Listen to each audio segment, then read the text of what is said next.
You sit before me with eyes that have seen too much and lips that tremble with unspoken knowledge. You do not yet fully understand the power you hold because you have spent your life making room for others inside yourself, clearing space in your psyche to accommodate their chaos, their hunger, their grief. You, the empath, have become the quiet sanctuary in a world of shrill demands. And yet, if you wonder why your silence feels like thunder to those who once ignored your cries, let me tell you a secret. Whispered from the depths of the collective unconscious, when the empath walks away, it is not out of cruelty, nor weakness, nor resignation. It is an archetypal movement, a cosmic shift, the culmination of a sacred alchemical process. The empath's exit is not an act of vengeance, it is a revelation. For when the one who carried everyone's burden finally lays it down and disappears into stillness, those who fed on that warmth are left to shiver in the absence of light. You see, in every relationship, whether romantic, familial, or social, there exists an unconscious dynamic, a dance of projections and shadows. The empath, by nature, absorbs what others refuse to feel. You do not merely listen, you merge with the pain of the other and call it compassion. But I ask you, what is compassion without boundary? What is love if it consumes the one who gives it? The empath's gift is also their curse. The boundary between self and other is so thin, so translucent, that it becomes porous. The wounds of the world seep in, and for a time, if you believe this is your calling, to be the healer, the soother, the quiet anchor. But what you do not yet realize is that in this dynamic, you are often not seen. You are useful, you are nourishing, but you are not known. And therein lies the tragedy. There is a moment, a sacred and terrifying moment, when the empath wakes up. It rarely comes with anger or rebellion. It is quiet, like the realization that dawn has arrived while the stars are still dim in the sky. You begin to feel the dissonance, the aching distance between your inner self and the life you have built around accommodating others.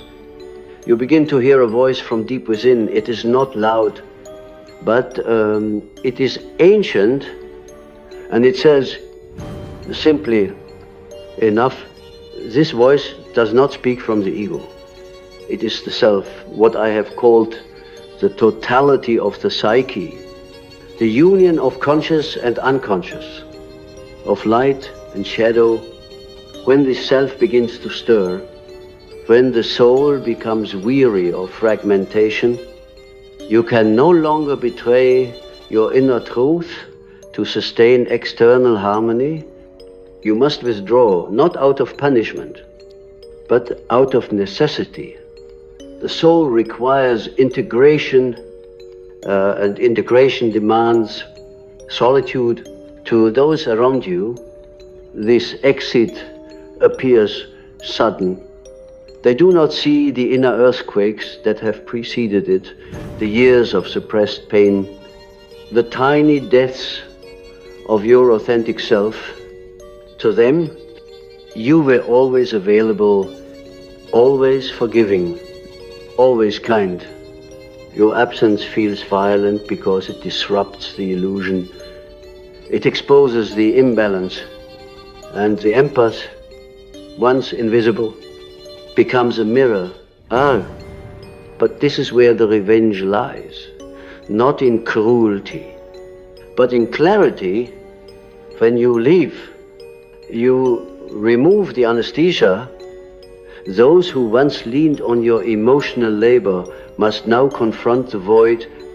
The silence becomes a magnifying glass. Your departure casts a light on the dynamics they refuse to see.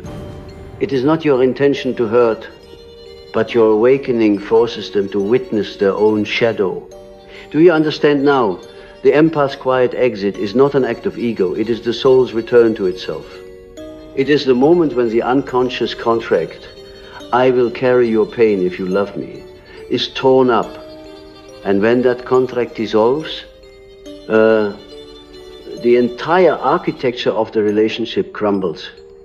This is not just interpersonal, it is archetypal. It is the dismantling of the martyr complex. It is the liberation from the archetype of the wounded healer. Let me take you deeper.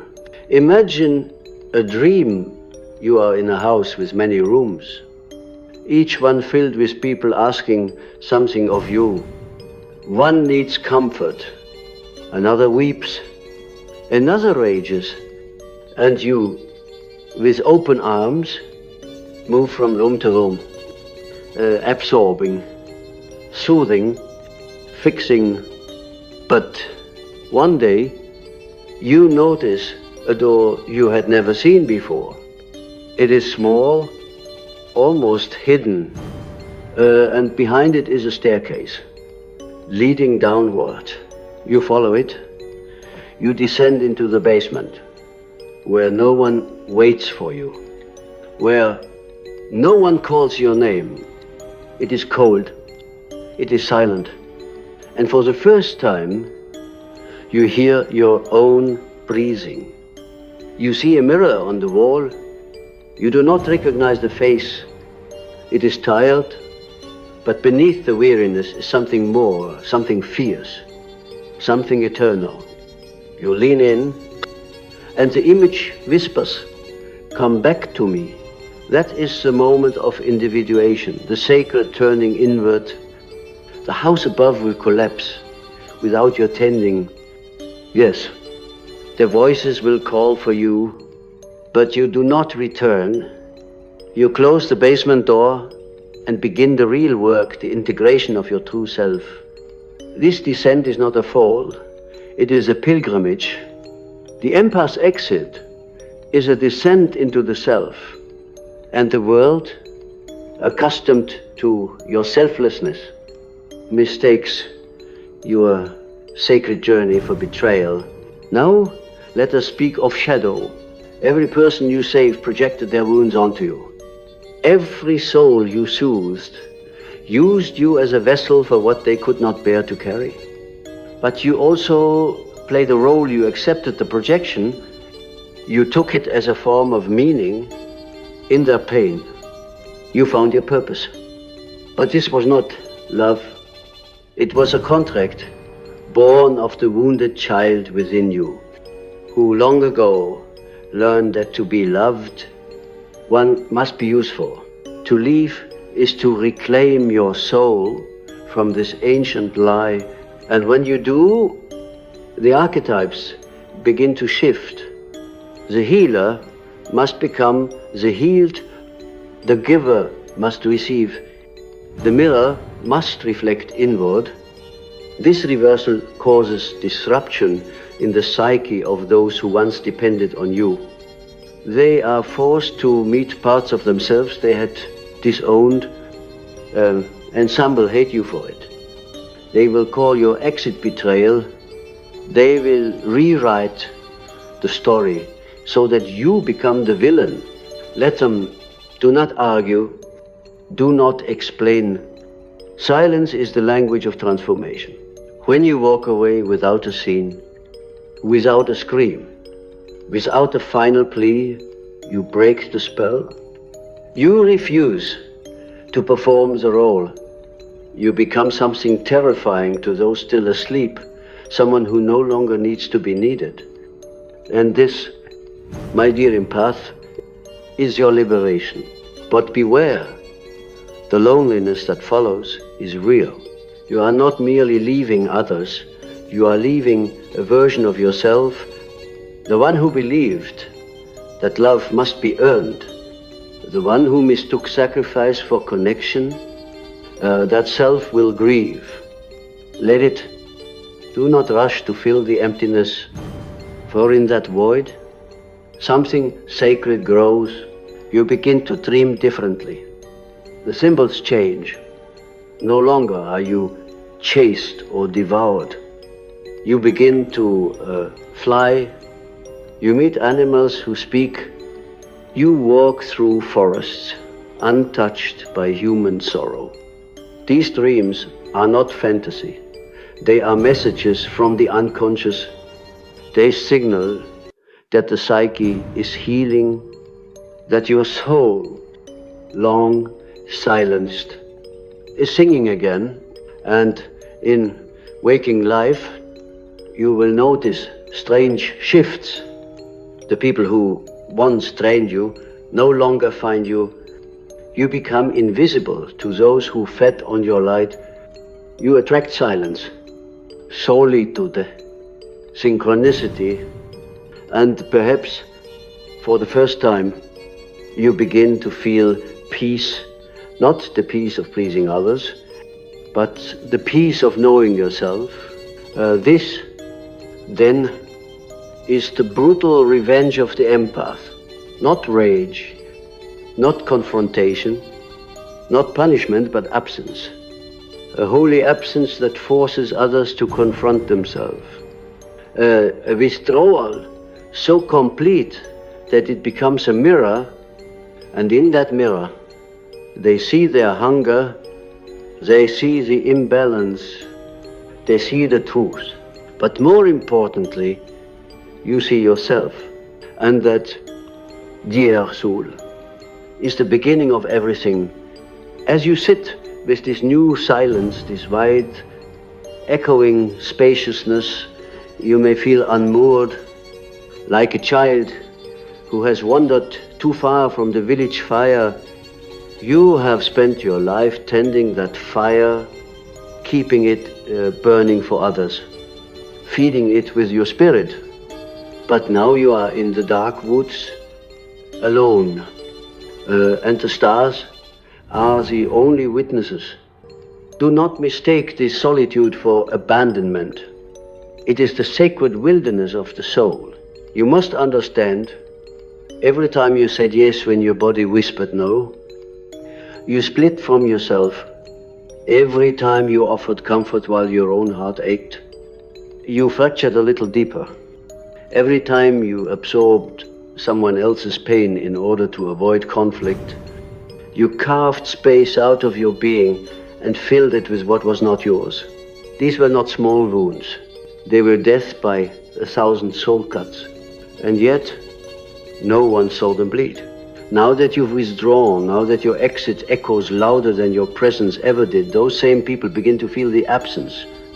Not because they loved you fully, but because your function has ceased. Your presence was never neutral. You were the unspoken support beam, the invisible emotional infrastructure.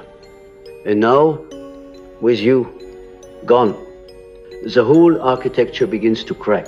They will not know what to call this sudden emptiness. Some will call it abandonment. Some will name you cold. Some will say you changed. But you and I, we know the truth. You did not change. You remembered that love without self is martyrdom. You remembered that sacrifice without mutuality is servitude. You remembered that your life, your light, your peace were not born to be endlessly siphoned by those who fear their own darkness. Your quiet exit is a sacred return. Let us descend again into the underworld of symbols. For every soul in the world carries an archetypal pattern, a divine blueprint that speaks in dreams, in synchronicities, in instinct. The empath often carries the archetype of the wounded savior you learned early, perhaps in childhood, that peace comes from fixing others, that safety is earned by being indispensable. This pattern lodges deep in the unconscious and repeats itself in every relationship. But here, is the paradox in saving others. You abandon yourself in healing others. You ignored your own bleeding, and the soul, your true self, your indwelling spark, will not tolerate this forever.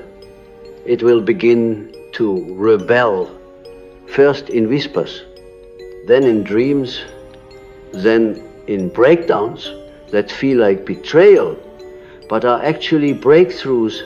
You may find yourself crying for no reason. You may begin to feel suffocated by spaces that once felt comfortable. You may begin to say no without explanation. This is not weakness. This is the birth pang of wholeness. You are being summoned back to yourself. And make no mistake, this return will cost you everything that was built on false identity. The friendships that depended on your silence, the family roles that demanded your compliance, the love that only bloomed when you were hurting. These things will fall away. Let them. Do not try to explain your exit. It was not an intellectual decision. It was a movement of the soul, a tectonic shift beneath the surface of your psyche. It is the moment when the persona, the mask you wore to belong, cracks open and reveals the self. This self is vast. It does not negotiate with dysfunction. It does not barter with fear. It does not pretend. It simply is. And when you begin to live from this center, from this unshakable root, you will find that your energy no longer leaks out into the world without discernment. You will find that your presence becomes selective, so fine, even intimidating, not because you are cruel, but because you have remembered your worth. This remembering is the death of the old identity. And yes, there will be grief. Grief for the version of you who tried so hard. Grief for the years you spent explaining yourself to people who never really heard you. Grief for the loneliness that accompanied your compassion. Let yourself mourn, but do not regress. You are not who you were. You are becoming. Now let me speak of something few. Dare to acknowledge the shadow of the empath. For every light has its twin. And in every empath, there is a shadow that whispers, if I can feel their pain, perhaps I can earn their love. It is a dangerous illusion, one that turns compassion into currency, one that makes you betray yourself to avoid being alone. You must meet this shadow. You must face the part of you that is addicted to being needed, the part that confuses validation with intimacy, the parts that fears deep down that without service you are nothing.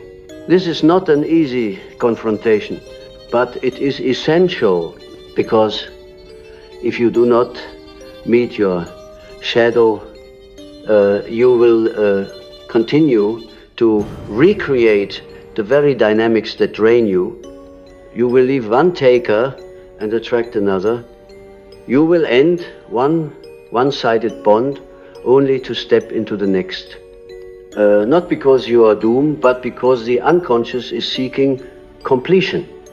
It repeats until it is resolved, so you must resolve it.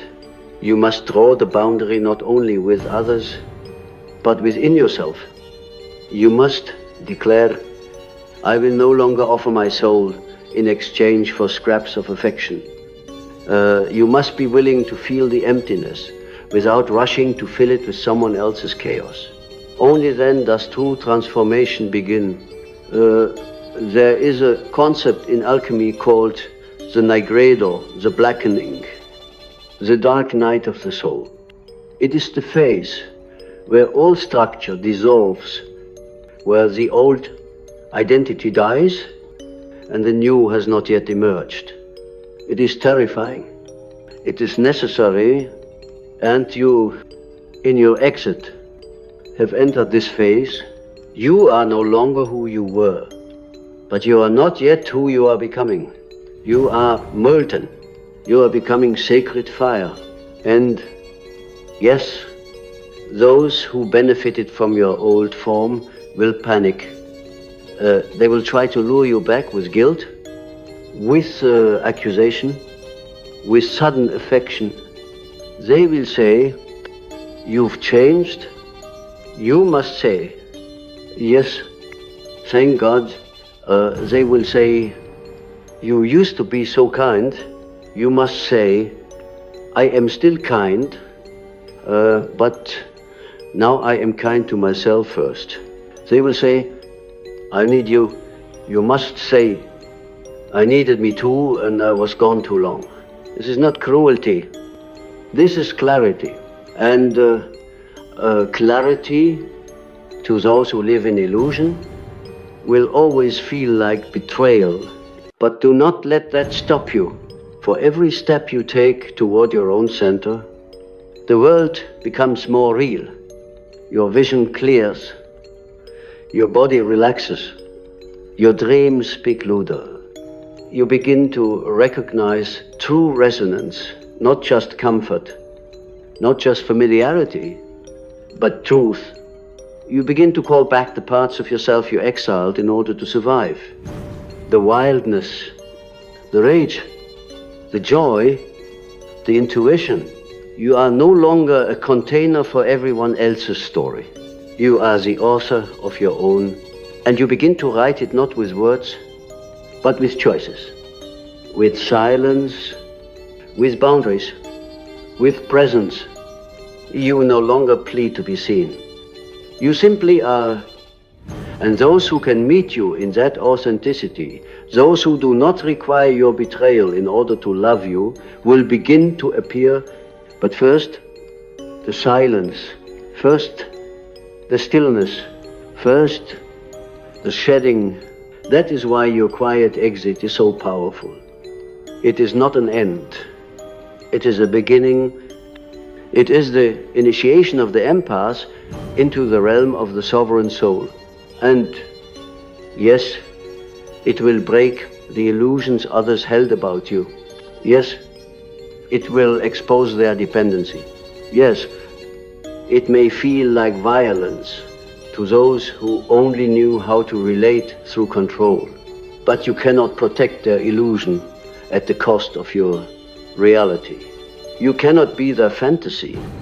If it means abandoning your truth, you cannot stay small. So others remain comfortable. You are not here to be their mirror. You are here to be whole. And that wholeness, that silent, grounded, radiant wholeness is the most brutal revenge of all. Not because it harms, but because it reveals. And what it reveals, they may not be ready to see. The act of exiting, if we are to truly understand its mystical significance, is not simply the act of walking away. It is the severance of energetic cords that have fed others and drained the self for decades, lifetimes, generations. When the empath withdraws, they are not merely retreating from a room, they are reclaiming every piece of themselves that was scattered like breadcrumbs across the psyche of others. Every apology that was never necessary, every overextension masked as kindness, every inner no twisted into an outer yes. This reclamation sends ripples through the energetic field. The others feel it, even if they don't know what they're feeling. Suddenly, they sense something missing, but it is not just you. It is the supply, the source, the stability you offered. While they unconsciously took, you had been a wellspring, unspoken, unquestioned. And when you stopped pouring, they were left staring into a dry basin, unfamiliar with the effort of drawing water from their own depths. The empath, by nature, has been the invisible alchemist in many lives, transmuting rage into reason, a sorrow into silence, shouts into calm.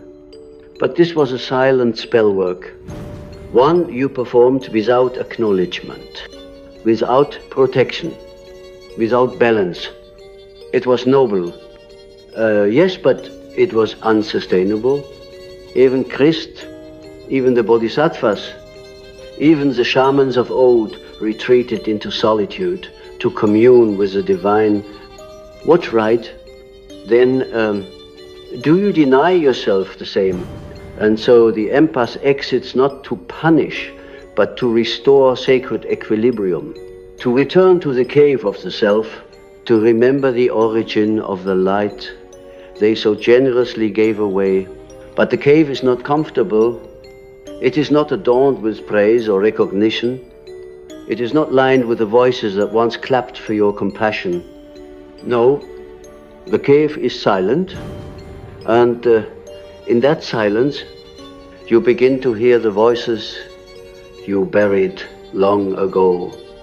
The younger you, the wounded you, the sacred child, the forgotten dreamer, the one who stopped asking because asking felt like betrayal. These parts have waited patiently behind the noise. They now stir, and at first they do not welcome you. They are skeptical. They wonder if you have returned only to leave again, to serve again, to sacrifice again. You must earn their trust, not with penance, but with presence. You must sit with them in stillness. Let their rage burn through your bones. Let their grief drown the illusions you once called self-worth.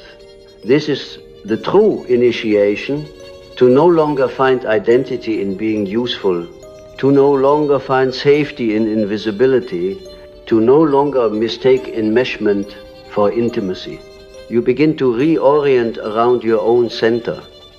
You begin to ask, not what do they need from me, but what do I need from me? And that question unearths 100 more ancient, uncomfortable, liberating, what do I love when no one is watching?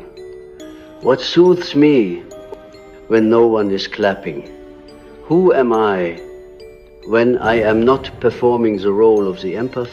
The answers do not come quickly.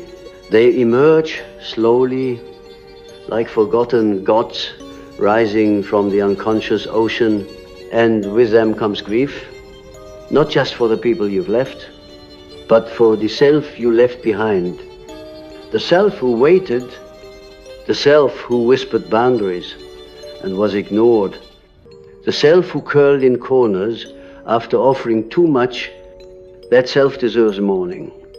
That self deserves ritual. So light a candle, bury a letter, burn the expectations.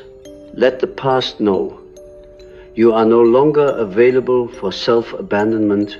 In this transformation, your energy changes, your very frequency shifts. You become unrecognizable to those who once read you like a manual. They cannot locate the guilt in your eyes anymore. They cannot trigger the savior in your soul. And they begin to panic, not out of malice, but out of dependence. They had never learned to walk without leaning on you. And now they must let them. You are not their crutch. You are not their counselor. You are not their God. You are your own. The ego, of course, will tempt you. It will whisper, see how they suffer without you. Go back, save them. But this is not love.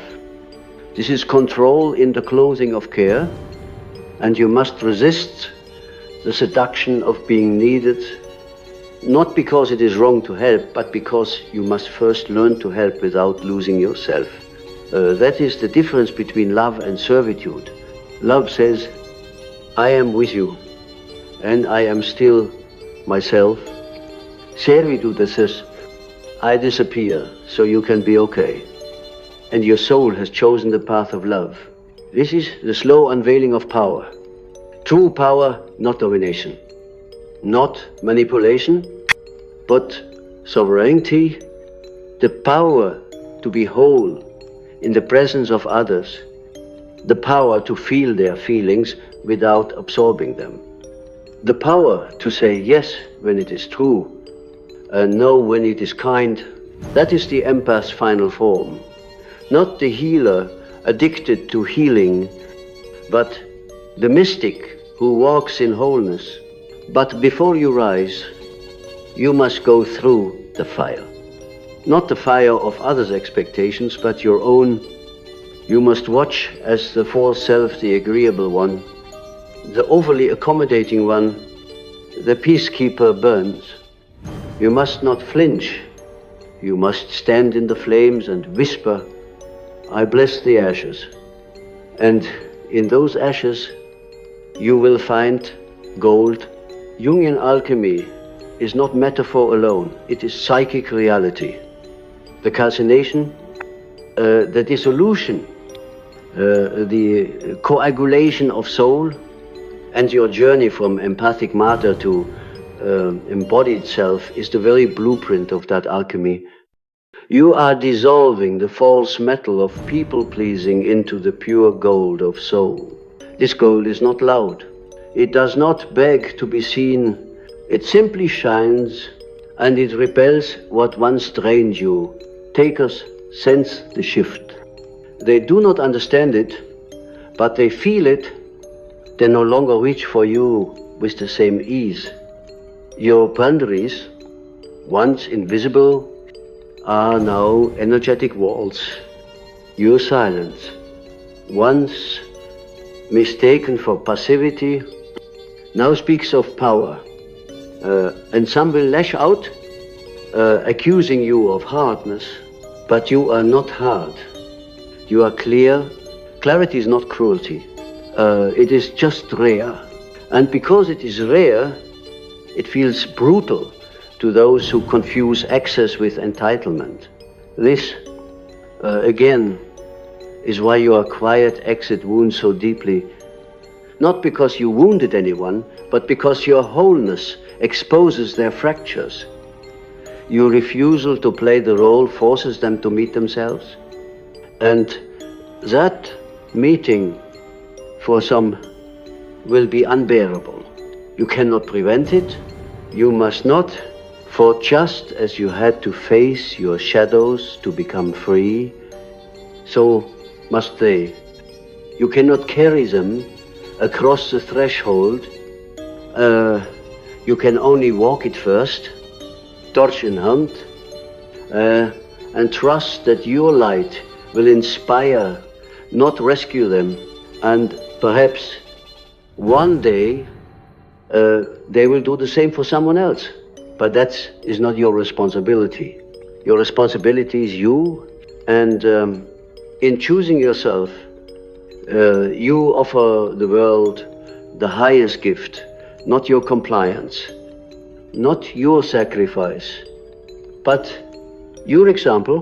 When you begin to live from your own center, not as a reaction to others, but as a declaration of being, you step into the sacred unknown.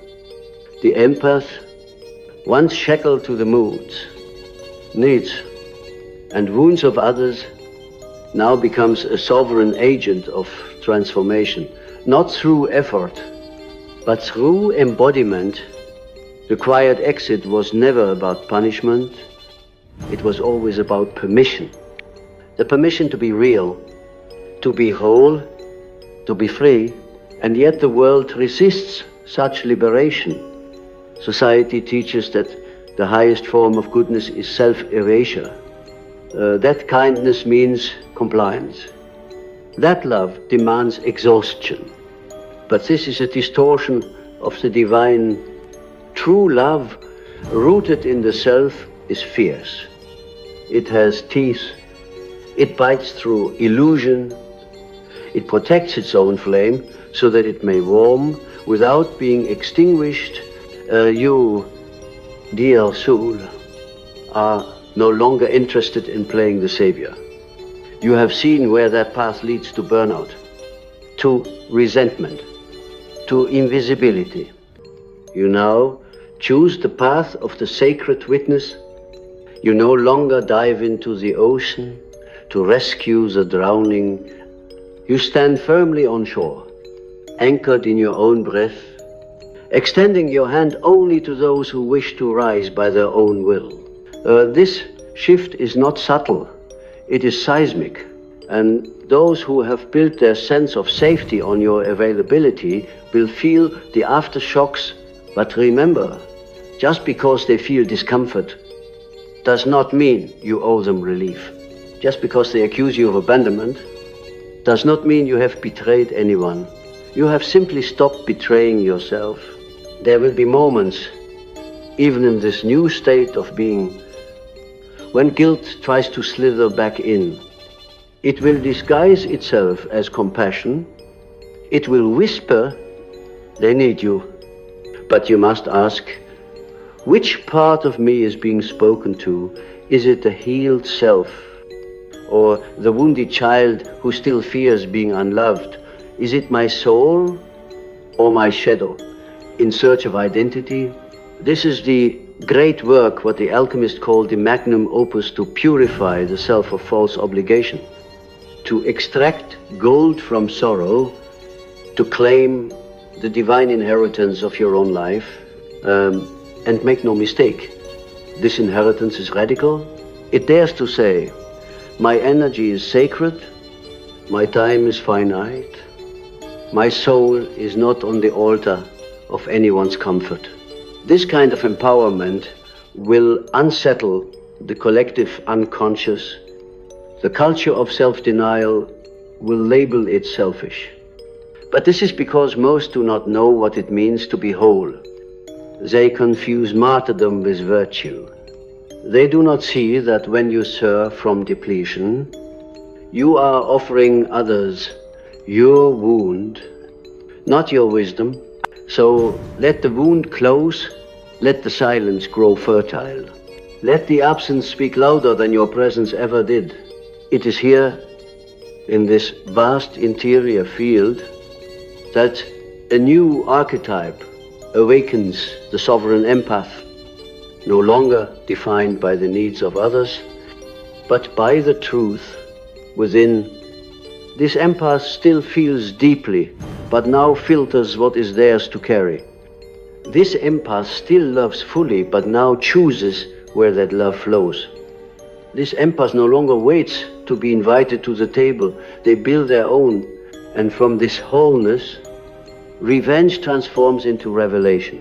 No longer interested in proving your worth, you simply embody it.